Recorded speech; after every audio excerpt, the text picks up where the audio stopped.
General Motors கம்பெனியை குழப்பிய வெண்ணிலா அடிக்கோடு ice cream.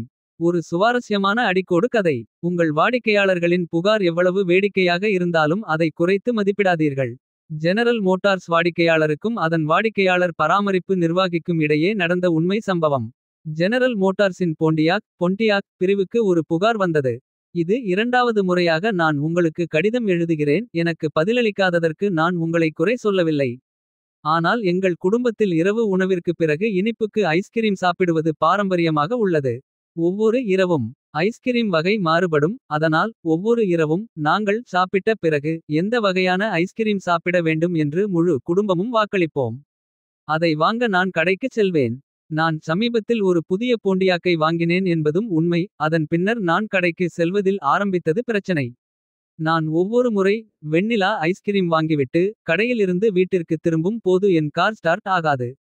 வேறு ஏதேனும் ஐஸ்கிரீம் வாங்கினால் கார் நன்றாக ஸ்டார்ட் ஆகும். இந்த கேள்வியில் நான் தீவிரமாக இருக்கிறேன் என்பதை நீங்கள் தெரிந்து கொள்ள வேண்டும். அது எவ்வளவு முட்டாள்தனமாக தோன்றினாலும் கூட. வெண்ணிலா ஐஸ்கிரீமை வாங்கும் போது ஸ்டார்ட் ஆகாத போண்டியாக் மற்ற வகை ஐஸ்கிரீம் வாங்கும் போது மட்டும் ஸ்டார்ட் ஆவது எப்படி. போண்டியாக் தலைவர் கடிதத்தை பற்றி சந்தேகம் இருந்தாலும் அதைச் சரிபார்க்க ஒரு பொறியாளரை அனுப்பினார். கடிதம் எழுதிய நபரை சந்தித்த பொறியாளர் அவர் ஏற்பாடு செய்திருந்தார். இரவு உணவுக்குப் பிறகு அவருடன் காரில் ஏறி ஐஸ்கிரீம் கடைக்குச் சென்றார். அன்று இரவு வெண்ணிலா ஐஸ்கிரீம் வாங்கினார்கள். அவர்கள் காருக்கு வந்த பிறகு அது ஸ்டார்ட் ஆகவில்லை. பொறியாளர் இன்னும் 3 இரவுகளுக்கு அவருடன் கடைக்கு சென்றார். முதல் நாள் இரவு சாக்லேட் ஐஸ்கிரீம் கிடைத்தது. கார் ஸ்டார்ட் ஆனது. இரண்டாவது இரவு ஸ்ட்ராபெர்ரி ஐஸ்கிரீம் கிடைத்தது.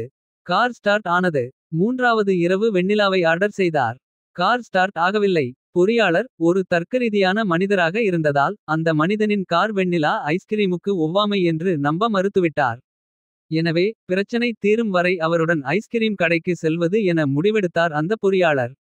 முடிவில் அவர் குறிப்புகளை எடுக்கத் தொடங்கினார். அவர் எல்லா வகையான தரவுகளையும் எழுதினார். நாள் நேரம், எரிவாயு பயன்பாடுகளின் வகை, முன்னும் பின்னுமாக ஓட்டும் நேரம் போன்றவை. சிறிது நேரத்தில் அவருக்கு ஒரு துப்பு கிடைத்தது. அந்த மனிதர் மற்ற சுவை ஐஸ்கிரீமை விட வெண்ணிலாவை வாங்குவதற்கு குறைந்த நேரத்தை எடுத்துக் கொண்டார். ஏன். பதில் கடையின் அமைப்பில் இருந்தது.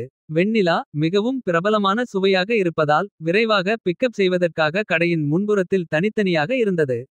மற்ற அனைத்து சுவைகளும் கடையின் பின்புறத்தில் வேறு கவுண்டரில் வைக்கப்பட்டிருந்தன. அதை எடுத்து வர அதிக நேரம் ஆனது. இப்போது குறைந்த நேரம் எடுக்கும் போது ஏன் கார் ஸ்டார்ட் ஆகவில்லை என்பது பொறியாளரின் கேள்வி. நேரம் தான் இப்போது பிரச்சனை, வெண்ணிலா ஐஸ்கிரீம் அல்ல. பொறியாளர் விரைவாக பதிலை கொண்டு வந்தார். நீராவி பூட்டு வேப்பலாக்.